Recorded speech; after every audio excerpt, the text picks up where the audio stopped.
The oral cavity or mouth represents the first part of the digestive tube. Anatomically speaking, it is separated into two parts, the oral vestibule and the oral cavity proper. We will take a look at the oral vestibule and the oral cavity proper and all structures of the oral cavity by drawing the sections of the oral cavity from three different angles. First, let me here draw the anterior view. Talking about the borders, it is important to note that the oral cavity is bound by both lips anteriorly, the cheeks laterally, the floor of the mouth and mobile tongue inferiorly, the oropharynx posteriorly, and a hard and a soft palate superiorly. The vestibule is situated anteriorly right here. It is the space situated between the cheeks and lips, and here the teeth.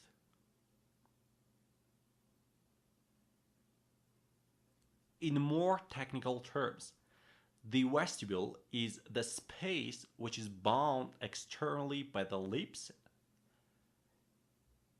and the cheek mucosa, and internally by the gums and the teeth. It extends up to the intermaxillary commissure, where both vestibules meet together. Returning to our previous diagram, it is important to note that the floor of the mouth is connected to the tongue by the fold of oral mucosa, which is known as the lingual frenulum. The little bridle of the lower lip over here is called the inferior labial frenulum. It is also presented in the upper lip and is called superior labial frenulum. In a clinical practice, sometimes the babies are born with a defect of the labial frenulum, which is called the lip tie. It is characterized by an abnormally short and thick frenulum, causes problems with the breastfeeding of the infant. Well, as for the mouth proper, it lies posteriorly to the vestibule. In order to clearly show its relation with the vestibule, let me draw here another diagram from the side. The mouth proper is bordered by the hard and soft palates superiorly, a floor of the mouth with the mobile tongue inferiorly, and a teeth with the gums laterally and anteriorly, and the oropharynx posteriorly.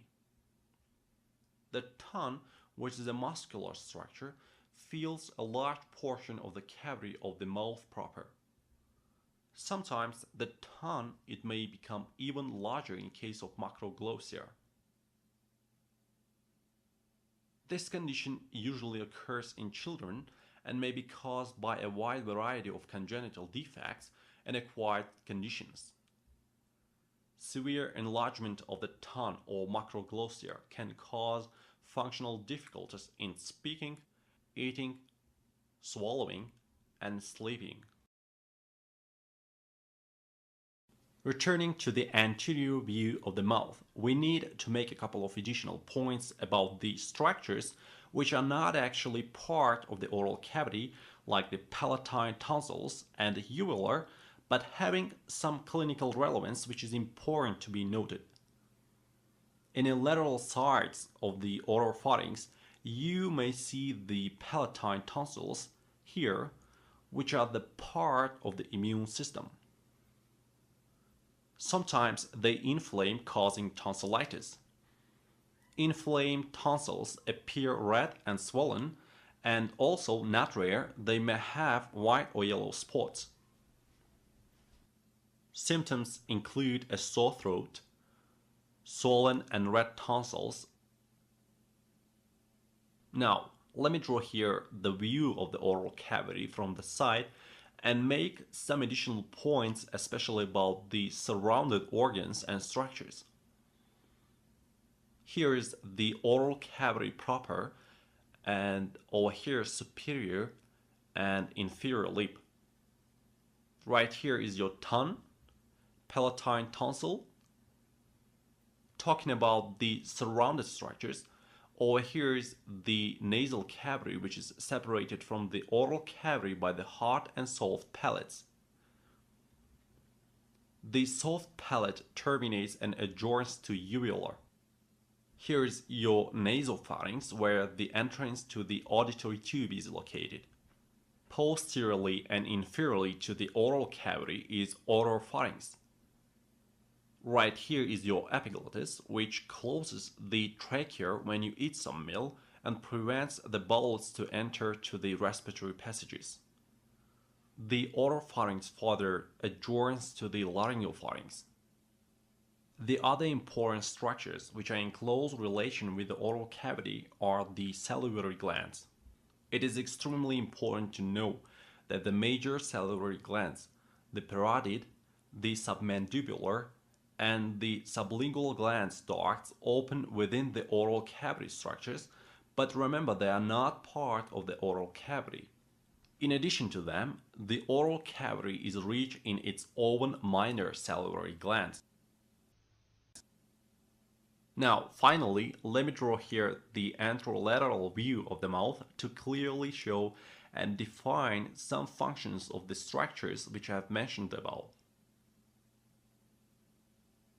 So here we have the lips, whose principal function in humans is associated with the speech and also serve at the entrance to the oral cavity.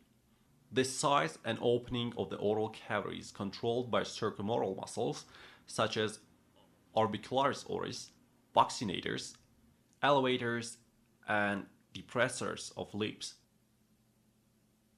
In a clinical practice, sometimes the corner of the mouth where both lips meet together inflames and causes ungular cheilitis, also known as ungular stomatitis. Ungular stomatitis often represents an opportunistic infection of fungi or bacteria and is characterized by noticeable blisters at one or both corners of your mouth, very noticeable discomfort with eating, talking, opening and closing your mouth. So here we have the tongue, whose primary function is assisting in swallowing food and is also essential in producing speech. Aside the tongue are your cheeks, which form the lateral walls of the oral cavity. They consist of inner mucosa, outer layers of skin, subcutaneous fat, facial muscles that assist in manipulating food in the oral cavity. The two common diseases of the oral cavity, leukoplakia and candidiasis thrush, in many cases affect the tongue and cheek mucosa. Both diseases are characterized by analogous white patches. Leukoplakia often may be confused with the oral candidiasis, but the lesion of leukoplakia cannot be rubbed off as would be the case in oral candidiasis. Most cases of leukoplakia and oral candidiasis cause no symptoms, but sometimes there may be discomfort or pain in the oral cavity. So, here are your teeth. They may be considered organs of mastication, in other words, chewing, and also they mix the food with the saliva. The parotid duct openings are better seen here. It opens into the vestibule of the mouth at the parotid papilla, which lies across the second superior molar tooth.